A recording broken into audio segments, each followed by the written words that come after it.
उन्होंने उस पैसे का दुरुपयोग किया, पाप में खर्च किया, जुआ में खर्च किया, शराब में खर्च किया, दुनिया के अत्याचार और अनीति में खर्च किया, पर स्त्रियों के पास जाकर के, वेश्याओं के पास जाकर के उस धन दौलत का जो दुरुपयोग किया, उस लक्ष्मी का उन्हें अभिशाप है।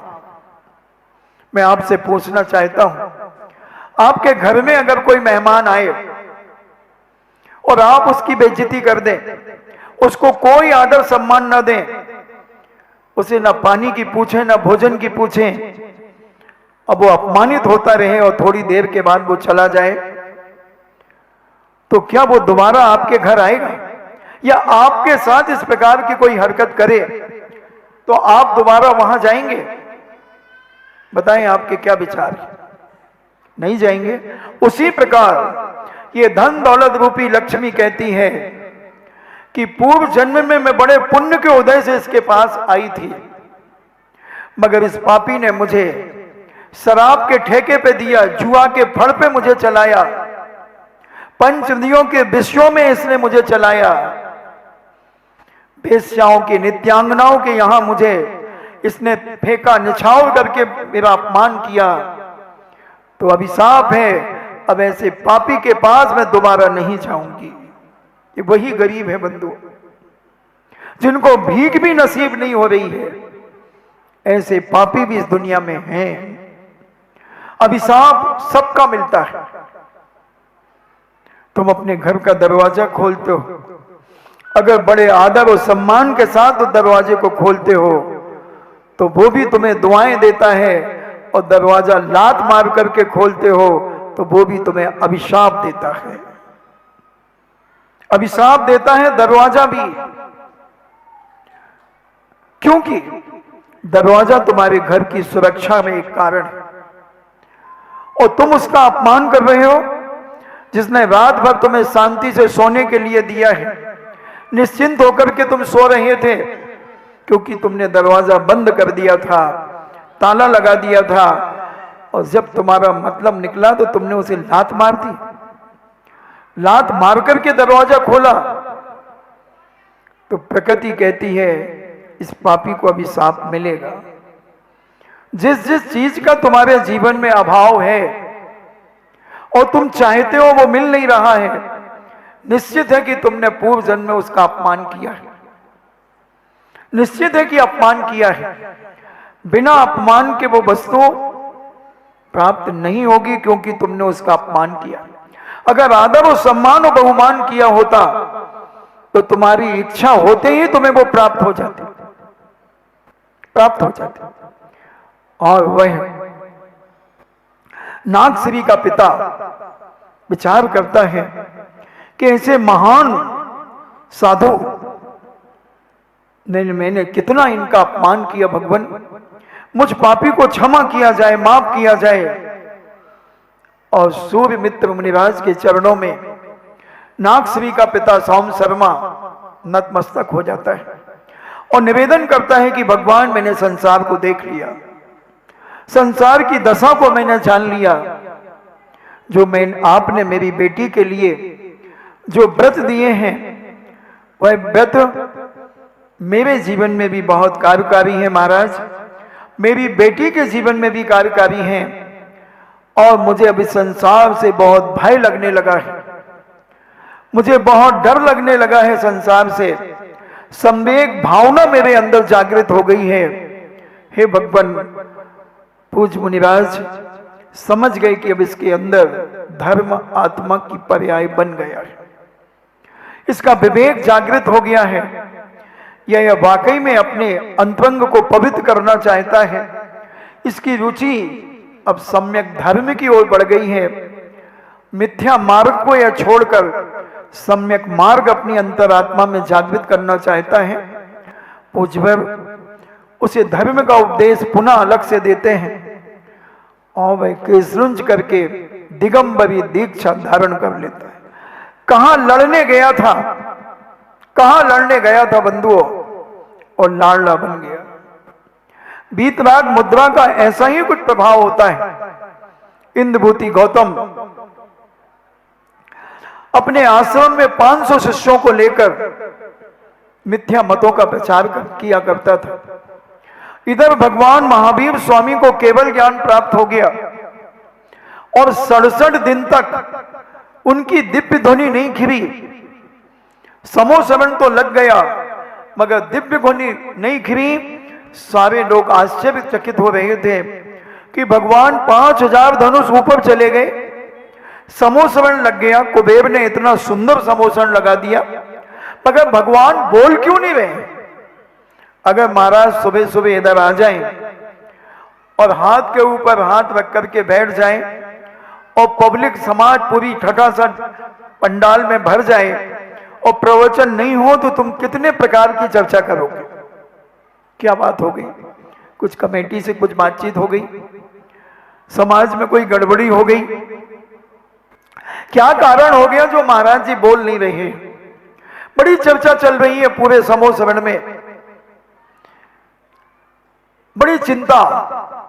मगर इंद्रभूति गौतम बहुत ज्ञानी थे मगर मिथ्या ज्ञान था, मिथ्या ज्ञान था।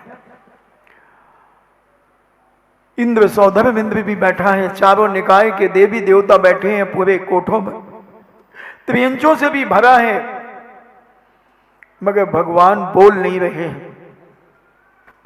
तब सौधर्म इंद्र अपना अवधि ज्ञान लगाता है 67वें दिन कि आखिर भगवान बोल क्यों नहीं रहे, क्या कारण है।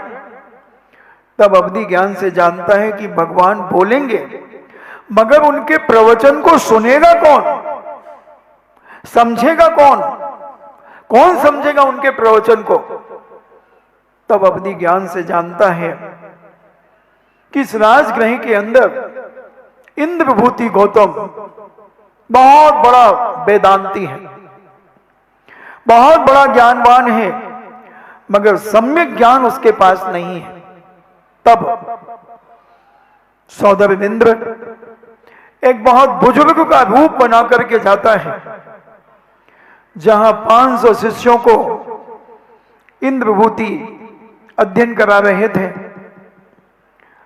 और सौधर्म इंद्र वहां पहुंचते हैं और कहते हैं कि मुझे भगवान महावीर के मैं कुछ प्रश्न लेकर के आपके पास आया हूं, आप इनका उत्तर देंगे क्या।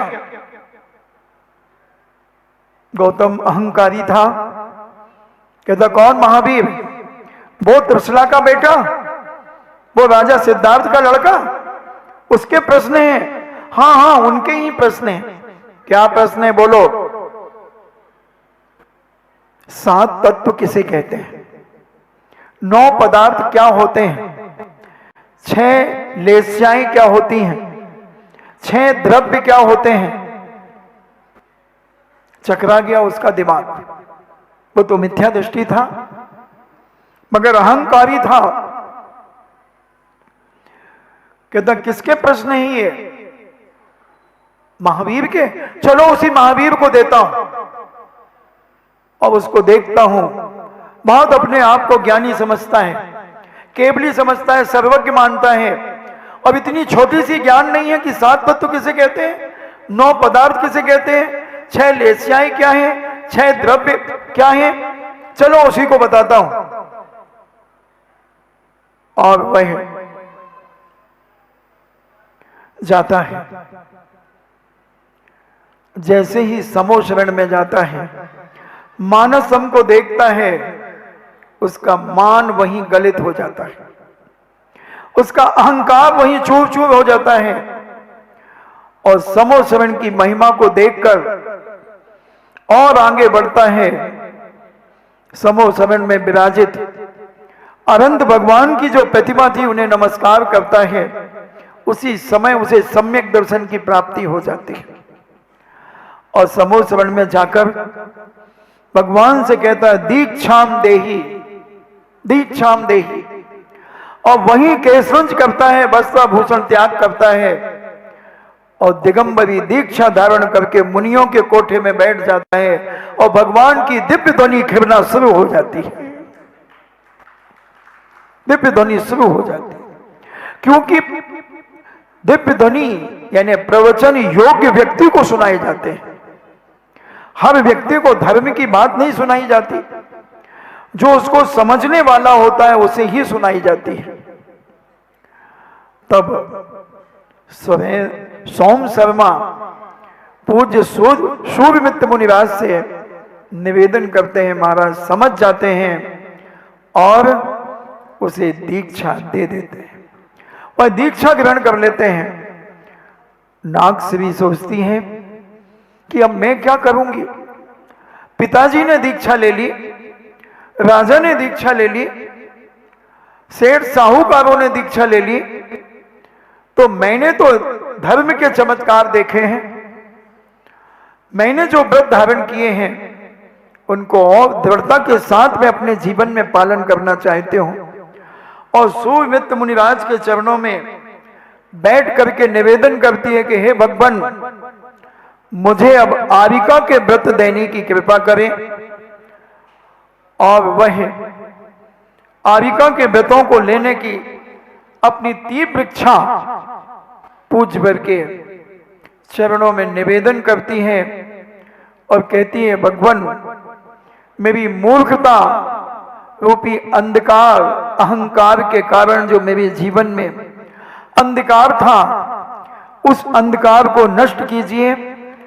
और नागश्री अपने पूर्व भाव के सारे भावों को याद करती हुई, स्मरण करती हुई, वायु भीति का भाव उसे याद आता है कि मैं वायु भूति की पर्याय में थी और मैंने अपने भाभी को लात मारी थी और मुनियों की निंदा की थी, गरा की थी, जिसके कारण मैंने अनेक जन्मों में इतना बड़ा पाप, इतनी निकृष्ट योनि में मैंने जन्म धारण किया।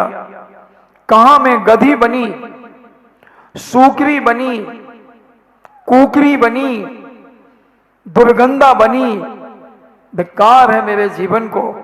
और ऐसे जन्म जन्मांतर की यादों का स्मरण करती हुई नागश्री भी वैराग्य से भर जाती है।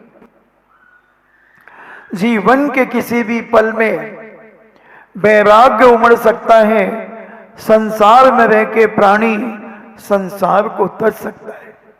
किस क्षण किसे वैराग्य हो जाए कुछ भी नहीं कहा जा सकता बंधुओं। और वह राजा आजी तो दीक्षित हो ही गए। नागश्री भी विचार करती है कि जैन धर्म से बड़ा दुनिया में कोई धर्म नहीं है। मगर मुनिराज सूर्यमित्र जी कहते हैं, बेटा, ये मोक्ष मार्ग तलवार की धार के ऊपर चलना है।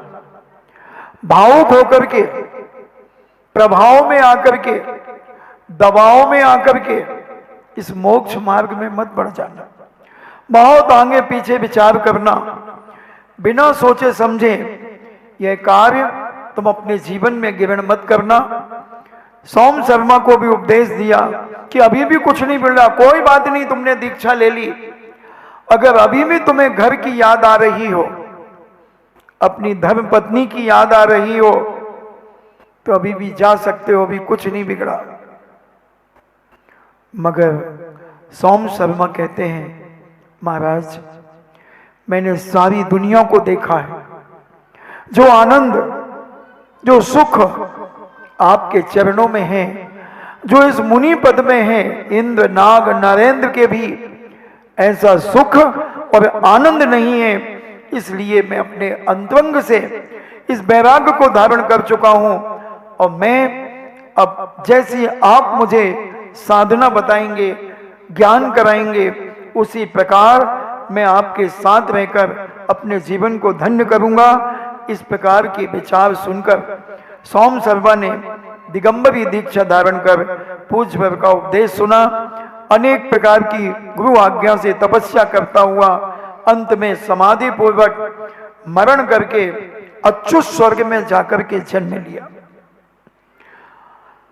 नागश्री पूज्य मुनिराज के आदेश अनुसार आरिका हो गई और यत्त तत्व विचरण करती हुई धर्म की प्रभावना करते हुए अंत में समाधि पूर्वक उन्होंने भी अपना इस देह का विसर्जन किया और स्वर्ग में महारिद्धि को धारक स्वर्गीय देव हो गए, क्योंकि तपस्या का फल स्वर्ग ही मिलता है, स्वर्ग ही मिलता है बंधु।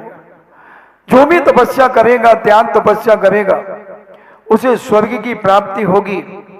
और ऐसे गुरु के द्वारा चिंतामणि के समान श्रेष्ठ यह जैन धर्म उन्होंने प्राप्त करके अपने जीवन को सफल बनाया।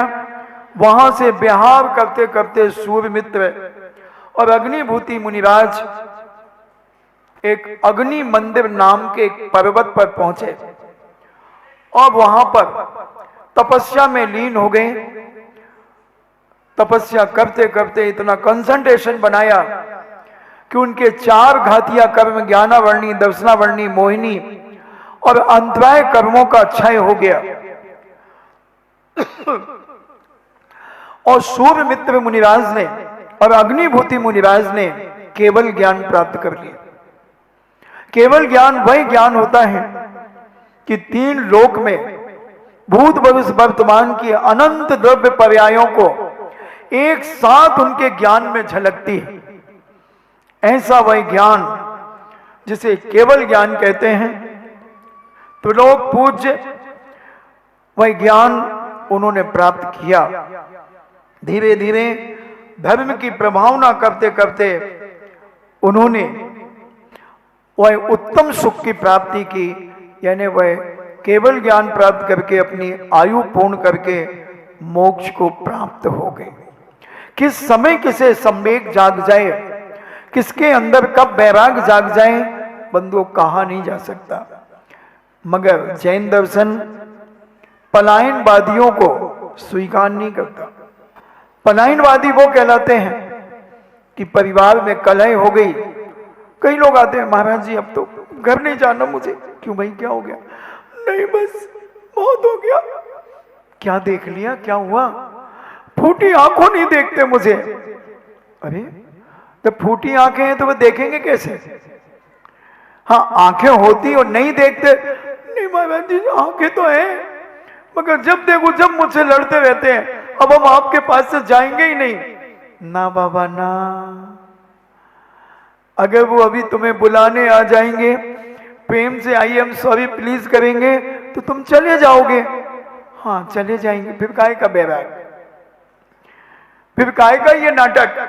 वहीं जाओ, एक एक लट्ठोल ले लो, थोड़ा दो उसका सिर फोड़ो, वो तुम्हारा सिर फोड़ेगा, भाग्योदय में आके ड्रेसिंग कराना और फिर अपने अपने घर चले जाना।